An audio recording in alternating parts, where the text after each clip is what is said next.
way of really making flyaways go away very easily without it looking like there's a halo on the edge.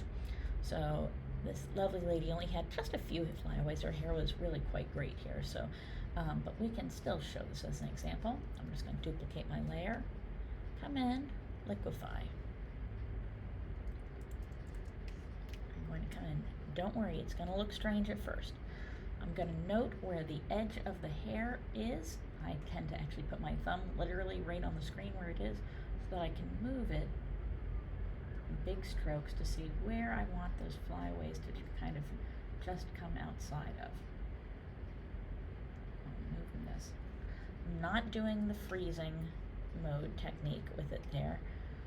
You will see why in a second once we get out of here. Just trust me. We just want to bring these back here to where it is. Right. These here, same thing. Moving them inward.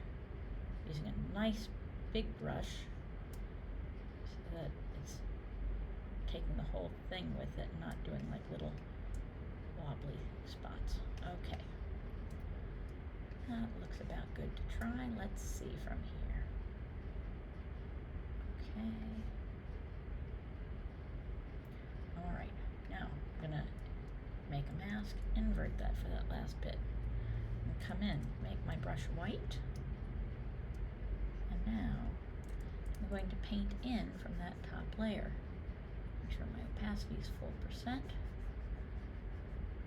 And what am I doing? Well, it's bringing those natural little edges of flyaways closer to this portion, which is the actual hair, so that we have some of those natural flyaway edges without it looking like you've got lots of flyaways, but it looks natural. It doesn't look like you've given the person a helmet for hair there with it.